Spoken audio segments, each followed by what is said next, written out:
Então existe uma tradição de experiência de Deus apofática.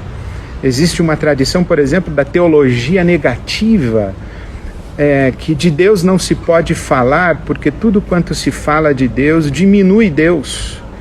De Deus não se pode falar o que Deus é, porque tudo que a gente fala que Deus é, apequena Deus, porque Deus não pode ser restrito a alguma coisa, né? Lembra? Deus é eterno, Ele está fora do padrão de medida. Todas as nossas expressões que a Bíblia Sagrada vai falar de antropomórficas ou antropopáticas, a antropopatia, que é atribuir sentimentos humanos a Deus, ou antropomorfismo, atribuir formas humanas a Deus. Então, as mãos de Deus, os olhos de Deus, os ouvidos de Deus, a boca de Deus, o braço de Deus, a forma humana atribuída a Deus, né? Deus é espírito, então Deus não tem braço. Mas a gente fala de Deus como se Ele tivesse, mas ao falarmos que Deus tem braço, nós diminuímos Deus porque o colocamos numa forma. Nós formatamos Deus, entende isso? Quando a gente fala que Deus é misericordioso, Deus é compassivo, tudo isso é linguagem bíblica, mas é linguagem sempre metafórica, linguagem sempre aproximada de Deus.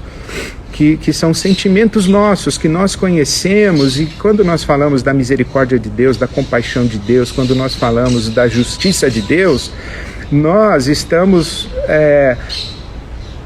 projetando em Deus os nossos conceitos de misericórdia, os nossos conceitos de justiça, os nossos conceitos de compaixão, e isso tudo diminui Deus, isto é, vai colocando Deus meio que do nosso tamanho. Então tem uma tradição na igreja de uma teologia chamada apofática, ou de uma teologia negativa, que fala disso, da gente se esvaziar das categorias de racionalização a respeito de Deus e entrarmos numa relação com Ele numa dimensão de afetividade, de amor.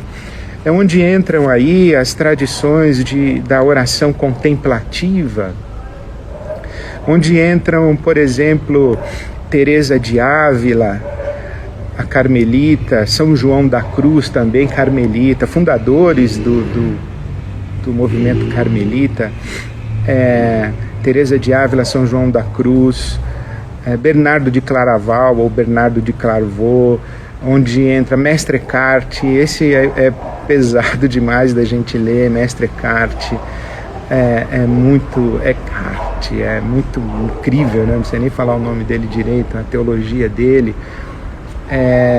Onde entra, por exemplo, mais contemporâneo, Thomas Merton.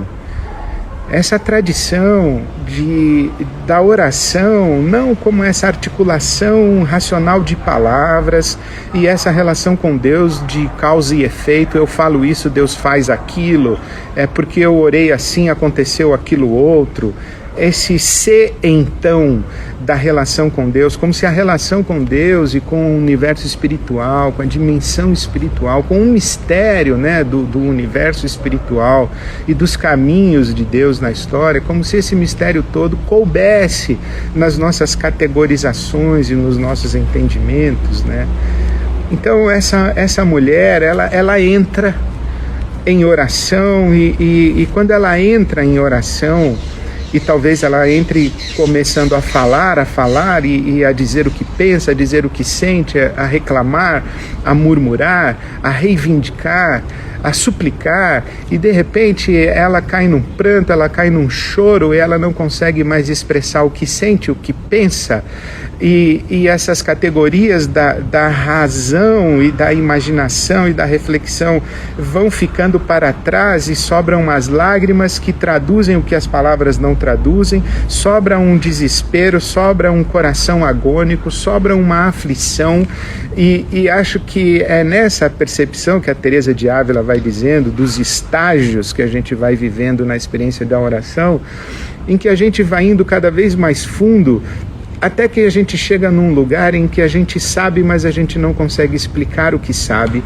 A gente sabe, mas a gente não consegue traduzir em palavras o que sabe. A gente sabe, mas a gente não consegue transferir para outro aquilo que a gente sabe, que é a própria experiência de Deus. É a própria experiência de Deus. Então, quando nós falamos de oração, E quando nós falamos da oração como essa experiência de petição, olha Deus, a situação é essa, o meu coração a respeito disso é assim, eu peço que o Senhor faça aquilo. Essa é uma experiência legítima de oração, mas ela é uma superfície de oração.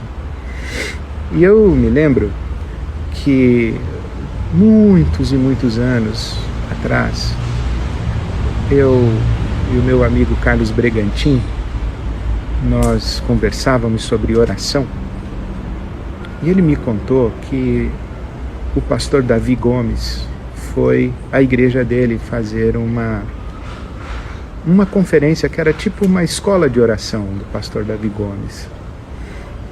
E ao final da celebração, do culto, uma mulher se aproximou do pastor Davi Gomes e pediu que ele orasse por ela.